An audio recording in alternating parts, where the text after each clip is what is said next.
This is Pet Life Radio. Let's talk pets.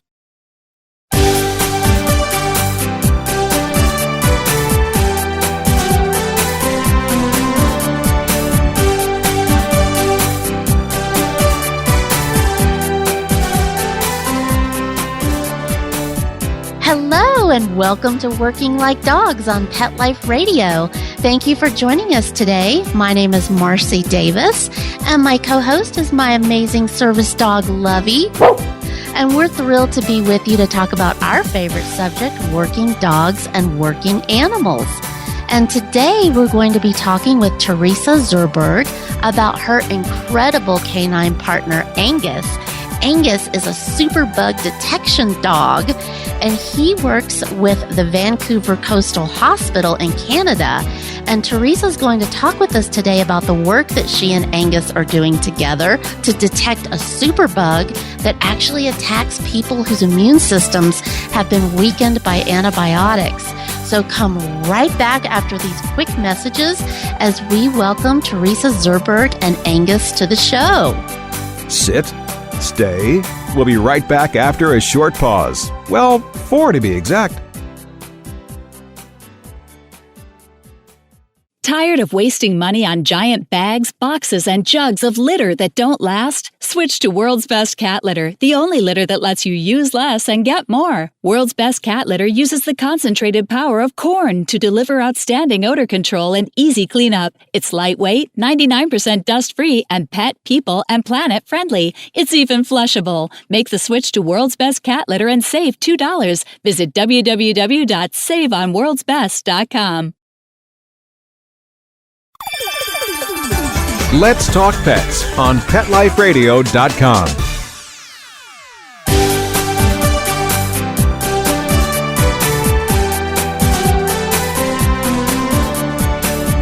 Welcome back to Working Like Dogs on Pet Life Radio. We're so excited to have Teresa Zurberg and Angus with us today. Hello and welcome. Hi, thank you for having us. Yeah, we're so excited that you could be with us because you guys are doing some incredible work in Canada that we want to hear all about today. But first of all, Teresa, tell us a little bit about your background with working dogs because you have a long history. Originally, I started after I got out of the military as a medic, as a bomb dog and drug dog handler and trainer. And from there, I ended up turning into a new career with Angus, looking for Superbug C. diff. Wow. Well, tell us about Angus. What type of dog is he and how old is he and how did you two connect? Angus is a 2.5-year-old field-bred Springer Spaniel out of Hellfire Gun Dogs up in Montana. I was running drug dogs and bomb dogs at the time, and we knew that for some of the jobs that we did, we needed a dog that wasn't as intimidating looking as the German Shepherds and Malinois we were working.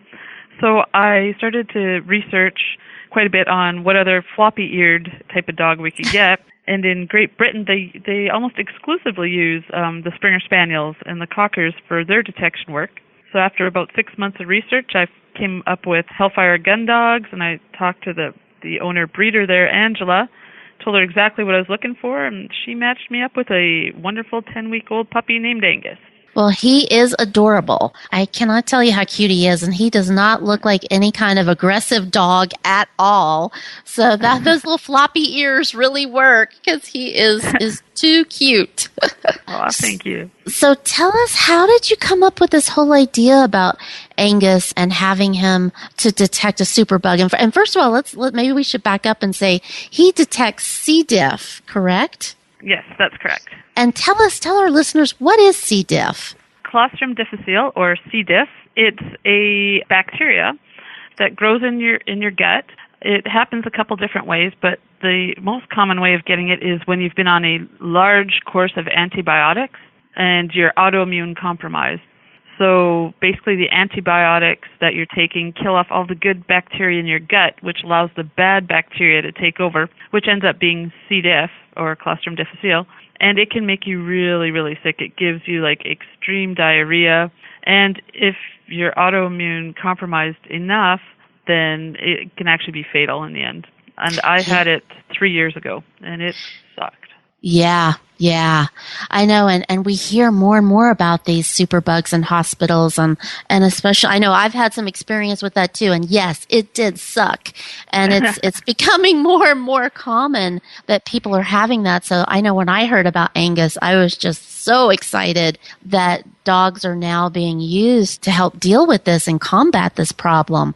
So did you get the idea when you had experienced C. diff, Teresa, or how did you come up with the idea? My husband actually brought it up to me. He's a nurse with patient safety and quality at Vancouver General Hospital here, and he read an article in the British Medical Journal about a dog named Cliff in Amsterdam. Cliff's a little beagle, and he was looking for C. diff in patients. And I was working the drug dogs and bomb dogs at the time. And we had Angus, who we hadn't decided what type of odor we were going to put him on. He came home and said, "Can you train a dog to do this?" And I told him, if it's got an odor, I can train a dog to find it. And look at that. We have the perfect dog in the house already. So that's kind of where it began. Wow, that sounds like it was meant to be, because usually you have to get the dog later. So that's wonderful that you had already gotten Angus. So tell us, how did you start working with Angus to train him to detect that scent? The first part is selecting the right dog. Generally, when you're looking for a detection dog, you'll look, say, at 100 dogs. Out of 100, you might shortlist 10 of those. And out of that 10, you may or may not pick one. So we look for a very specific dog with the right temperament and energy and drive. So after we do that, and we normally start them a little bit older, usually around a year old, so they've had a chance to be puppies and grow up and be silly before we start putting them to work. We started Angus, we brought him home at 10 weeks, and I started his training then, just with simple motivation stuff like throwing a handful of grass in the kibble and telling him to go find it, just so he started really associating the value of using his nose. Once he'd grown up a little bit and he was already good at playing different type of nosework games, we do the same way we did bomb dogs and drug dogs, is we get him to create an association between his reward and his odor. So he ends up, we pair the odor and the reward together, and he learns that, hey, if I find this smelly stuff, I get what I really want, which is my squeaky purple hippo. So he gets really good at that game. I know. And then we take away the squeaky purple hippo out of the equation, and he learns that finding the C. diff odor gets him what he really wants. In the end, bomb dogs, drug dogs, the C. diff dog really don't care about bomb drugs or C. diff. They care about finding something to get what they really want, which is whatever their reward is. Exactly. That's how Lovey is. Yeah, she loves her treats. Yeah, she's not toy driven. She's food driven for sure. Well, that's so awesome. And how long did it take you to do the whole process before he was ready to go out and into the hospital environment? Normally it would take us, if we had a dedicated training facility and that's all I was doing was training detection dogs day long, it would take him probably 4 months to get really solid on what he was doing. Plus, it also helps that he has the right temperament and exceptional drives and desire to do what he does. But I was working full-time as a cardiology technologist at the same time, and so it took us about a year to get him to where I was happy with it. Yeah, and were you able to take him into the hospital as a part of that training? We sure were, because we needed him to be exposed to the hospital environment, just like you would with your service dog, Lovey. You needed him to be exposed to all sorts of different things. And the hospital environment, especially for a detection dog who's looking for a poop-based odor in a hospital where poop is everywhere. I was going to say, yeah, it's abundant. Yep. and it's a different environment. There's lots of weird energy going on. There's lots of smells. Yeah, there's machines that go banging and high frequencies that we can't hear, but they can hear. So all of this adds to his work environment. So we just needed him to be really used to the work environment. And Angela did such a fabulous job with her puppies and started like the early neurostimulation exercises with the puppies. So he is environmentally bomb-proof. So we're lucky we didn't have a whole lot of issues in integrating him into the hospital. Wow. I mean, he really is the perfect dog that was ready for this work. So how did you start to work with Vancouver General Hospital? How did you engage them and really start those conversations? Because this is pretty innovative. It is. Yeah. My husband, like I said, had brought me the article, and he worked in the patient safety and quality area of the hospital. So once I said, yeah, I can train a dog to do this, he took it to his directors and said, hey, we got a crazy idea. And Vancouver Coastal Health and Vancouver General Hospital in particular is known for innovation and looking outside the box for answers. So they're all over it. And it helped that everybody here really liked dogs. Yeah, So yeah, that's a big perk. Exactly. We met up with the infection control people, the board of directors, the microbiologists to discuss how feasible it was and what direction we wanted to go. So that's kind of where it all started. Yeah, so how did you start? Do you work for the hospital now? Does Angus work for the hospital? Or do you volunteer? What is that relationship like? No, we work for the hospital. I'm contracted to the hospital. And Angus is here 4 days a week, Monday to Thursdays, sniffing, and we're collecting data because we also have a research component to this. And then we also are starting a phase 3 to this where we're going to help other health authorities and hospitals start their own C. diff detection dog programs. That's wonderful. Well, tell us, what's a typical working day for Angus? A typical working day for Angus is getting up really early in the morning. He's a morning dog. I'm not a morning person, so we start off our morning with a little bit of conflict. He's like, I want to go, and I'm like, I haven't had a coffee yet. I can't talk to you. So we get up at about 4 o'clock in the morning because our shift at the hospital starts at 6 a.m. So we get to the hospital. I take a look at all the reports that have come in from the day to see where any new cases of C. diff have appeared, and because those are wards that we want to go check. We don't check patients because patients can always be tested. We check for hidden reservoirs of the bacteria in the environment, especially in the environment around a known C. diff patient room. So I need to know where I want to target Angus's searching. So it starts out with that, and then we just go up to a unit, and he starts sniffing around, and wow. we take breaks. And I was going to say, how long does he work at a time before you take breaks, and what kind of breaks do you actually take? It all depends, depending on the day and depending how cluttered the environment is and what's going on. He'll search anywhere from 15 to probably 30 minutes at a time. And then we take a break where he goes down to his, I call it the bat cave under my desk, his kennel that's under my desk. And he has some water, and he goes in there, and I just tell him, you got to rest and chill out for a while. He would keep going until he fell over, but I have to be able to manage him so I can have him last his 8-hour shift. Right. Well, that was my next question, is how long is a shift for him that he's actually at the hospital on site? So 8 hours, that's a long time. Yeah, we're here 8 hours. He doesn't obviously work an entire 8 hours straight. We also do a lot of public relations and communication and education components to our job as well. So we're here, there, and everywhere. Yeah. Well, that's awesome. So he gets a lot of kudos for the great work that he's doing, and I'm sure he gets lots of love and attention, which he deserves.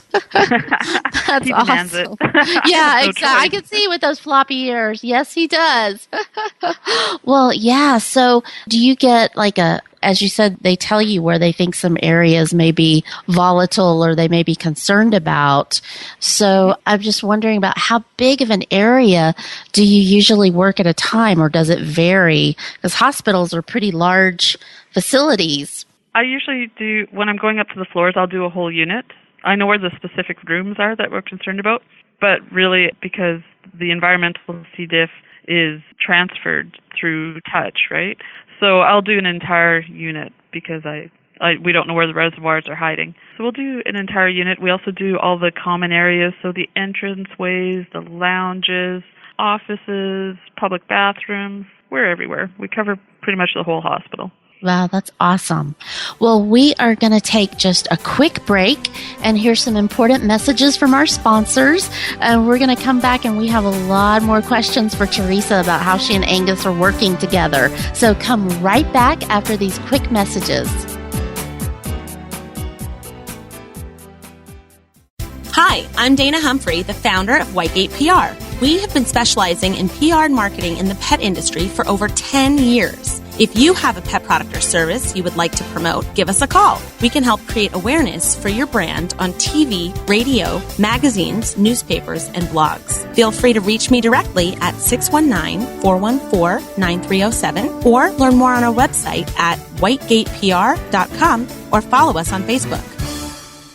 Going back to my vet and saying, you cost me a lot of misery, and all total, $2,700 in doggy fees, and all it took was one container of Dinovite, 2 pounds, 3 ounces, and my dog has been cured. Abby's a 5-year-old silky terrier. She had like chicken pox on her belly, clusters of bumps on her back, and she was allergic to like 70 some odd things. So the dermatologist, it was, oh yeah, just keep giving her needles every 10 days, but she's not clearing up. And then it came up on my radio, Dinovite. DINOVITE.com. 859-428-1000. Dinovite is nutrition. I give her the Dinovite after 5 weeks, and one morning there was nothing there, and I'm like, she's all clear. There wasn't one blemish on her body. Her fur is beautiful. She is totally happy. She is healthy, bump-free, pimple-free, shiny, silky. It turned our lives around. So thank you very much for Dinovite. I couldn't be happier. Dinovite's the bomb. 859-428-1000. 859-428-1000. DINOVITE.com. Let's talk pets. Let's talk pets On Pet Life Radio. Pet Life Radio. PetLifeRadio.com.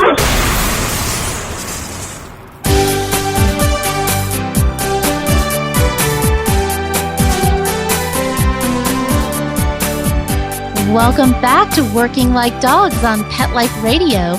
We're visiting today with Teresa Zurberg and her amazing canine partner, Angus, the Superbug detection dog. And we were talking before the break about the work and a typical working day for Angus. But I wanted to ask you, Teresa, how does the hospital staff feel about Angus sniffing around in their work areas? Everybody's really been excited to see him and really interested to see what he does or doesn't find. So I was a little bit cautious when we first started because I expected a lot of, oh yeah, really, your dog can do that? No. And you'll hear nurses a lot of times say, oh, but I can smell C. diff. We don't need a dog. So I was a little bit apprehensive when we first started, but everybody's fallen in love with him. The hardest part, and I'm sure you can find this with Lovey too, is people want to pet him and play with him, and I have to tell them, no, he's working. I was wondering about that. Yes, exactly. That is hard for some people when they look so adorable. They just want to touch them, which I can't blame them. But yeah, it's very different when they have a job. So what's the process when Angus detects C. diff in an area? What happens then? What happens then, it depends what type of area it is. So we'll either use our UV sterilization lights to have the area cleaned if it's an entire room that I need them to clean, or they'll use the special cleaning and disinfecting wipes to wipe down if it's just a piece of equipment. So I work in direct contact with our environmental services staff, and I can always find one on the floor, and usually they kind of stay around when they see that I'm up on the floor. So I get them to be able to take care of whatever I need right away before we cause further contamination. Yeah, and I was wondering, how quickly do you and Angus go back to an area that's been contaminated and then supposedly decontaminated? How does that work? We usually come back fairly quickly. If it's a whole room that I need to have UV sterilized, the process takes a little bit longer, obviously, so I'll usually come back the next day. If it's a piece of equipment, I'll take him away to go search something else because I just don't want him targeting on a piece of equipment because I said, hey, look at that, it's important. I'll have him search something else and search his way back to whatever we just had cleaned to see if we see any reaction. You mentioned that there's also a research component to the work that you guys are doing. Can you tell us a little bit about that? Because this is such a brand new field, we don't really have any data to compare ourselves to and compare what the dog's finding and our sensitivity and specificity rates. So we collect all the data that every time I go to a search, everything's documented, where I'm searching, what time I'm searching, how long it took, what did he find, what else, other things did we observe that was happening at the time. And that all goes into a big database, and I work with a group of people here who look after all the statistics for me, and they compile the data, and then Dr. Bryce and Dr. Roscoe, who are our head of microbiology and lab facilities here, they also take a look at it and add in their microbiology pieces. So we're hoping to eventually actually publish all of our results and findings. Yeah, that's wonderful. Well, and tell us about the community outreach work that you and Angus do together. We do quite a bit of education pieces. There's a lot of assumptions kind of made around C. diff and how you get C. diff and who gets C. diff.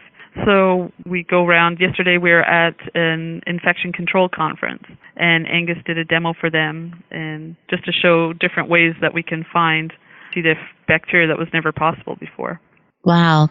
Well, and are you working to train any other dogs, or are you working with other hospitals or medical care facilities? I'm in the middle of training our second dog right now, my other Springer named Dodger, and he will come and assist Angus because right now we've just set up the pilot project and it's fairly new. He only started working in November. We're still setting up the logistics and how all these systems work together the best.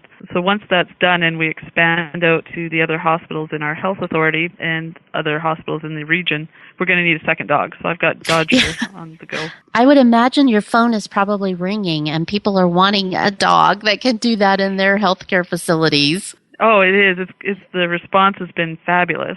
We've got phone calls basically from all over the world. We're talking to some different health authorities all over the United States who are interested in our program, some in Canada, South America. It's just been crazy. And then Angus actually has a Facebook page, and he has followers from all over the world. I made a joke one day that Angus has got followers from every continent except Antarctica. And next day I had the scientist from Antarctica emailing me and saying, now Angus has followers in Antarctica. I was going to say, I'm sure that's no longer the case, that he probably has a fan base there as well. Yeah, he's got more friends than I do. I'm sure yes, Lovey as well. Absolutely. That's wonderful. Well, I mean, and are you working to look at any other bugs besides C. diff? Eventually, we've opened the doors, so it's only limited by our imagination what we can do with dogs. This dog, Angus, will only ever be on one bacteria because when he alerts, I need to say 100% what he's alerting on because everything gets treated a little bit different. Just like you don't train dogs to do bombs and drugs, you don't train other dogs to do multiple bacteria because they're all treated different. And you have to know what you're dealing with. Yeah. Well, that's what I was wondering if you had any other bugs that you were thinking about or that you might start another dog on. We're kind of playing around with some ideas yet, but we don't really have anything solid just because we're really focusing on perfecting the C. diff program. But like I said, we're only limited by our imaginations with this. Right. I know. I always say that we're just at the tip of the iceberg of what dogs can really do for us and how they can enhance our quality of life. And boy, I'm reminded of that every day as Lovey enhances my quality of life. Yes. Oh, I know. They're such wonderful partners. They are. They're just so, their attitude, their work ethic. I mean, I'm just blown away by it. I've had a working dog almost 25 years and I'm still blown away by it every day as to how dedicated they are and how much they love their work. Yep. Well, what do you love most about working with Angus? It helps that he's cute. I'll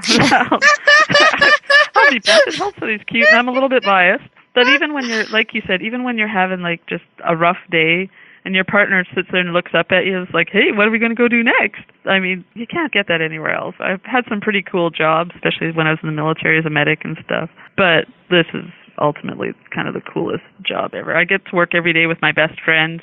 We get to discover stuff together. I could watch dogs do detection work for hours. It's fascinating to me and how odor works and how their minds work to sort out the odor problems, and it's fascinating. I know. It's amazing when you look at them and when you see things clicking in their brain, and it really is. It is a beautiful, I say it's a gift. It's a huge gift to get to be in that moment with them, to experience that. So I can only imagine what it is for you every day with Angus. Yeah, those light bulb moments, because you just see it happen, you're like, that is so cool. Especially when it's something you've never thought about yourself, and you're like, that is awesome. Who would have thought?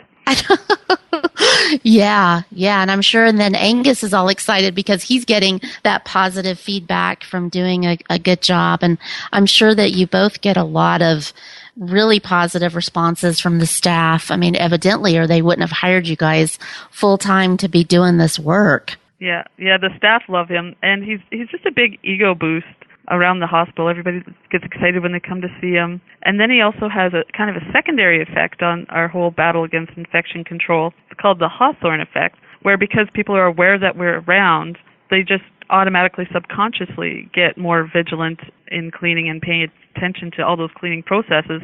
So just by seeing him alone, our infection rates start to hopefully dip down and people are becoming more aware of what they're doing. Yeah, I'm sure. That's wonderful. Well, if you could think of a day at work with Angus that was probably one of your most memorable experiences with him so far, because you guys have just been doing this full time, as you said, since November, what comes to mind? Something that you could share with us to give us a little glimpse into Angus's work. It was an interesting find. I had some directors with me that day, so that always is a little more nerve-wracking when your boss actually comes right with you. And I had lots of nurses standing around watching because my boss was there as well. Angus searched a room. It was an elderly couple, and the patient was being discharged to go home after he'd had C. diff. And you can shed C. diff spores for quite a while. So we usually give them a care package of how to look after things when you go home and cleaning and all this good stuff. And Angus went, we asked permission, and they said, yeah, of course, Angus can come search in the room. Just because we're always curious to see where he might find reservoirs, and it's part of our data collecting. Angus alerted on the man's pants that were laying over the end of the bed. He hadn't changed back into his normal everyday clothes yet. And I asked him, are these the pants that he came into the hospital wearing? And his wife's like, yep. And I said, well, those are the pants he had on when he had C. diff, because Angus just alerted to the seat of his pants.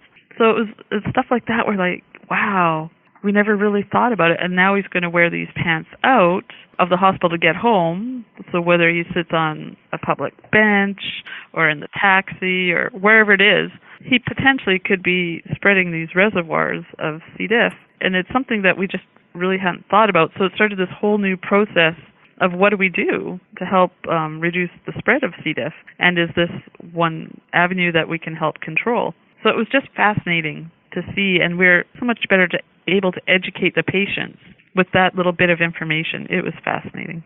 Yeah, that's wonderful. That is so powerful. And I just, as I said earlier, I just bet your phone is ringing that a lot of people are going to be giving this some serious thought and thinking about having a dog that can help with this kind of detection. It just makes so much sense. It's a no-brainer. Especially in the States where the hospitals get fined for hospital-acquired infections. This is one way to help reduce those rates. Up in Canada, our healthcare system is a little bit different, but when you're getting fined for hospital-acquired infections, you got to find new and novel ways to reduce them, because what's traditionally used all the time obviously isn't working and as effective as people would like them to be. And this is definitely one way to look at that and look at all these hidden reservoirs. Yeah, because it's a huge issue, as you said. I mean, it's from the violations to, all the different illnesses and deaths that are resulting from this. I mean, it's very serious. And this is a fabulous solution to that. I love it.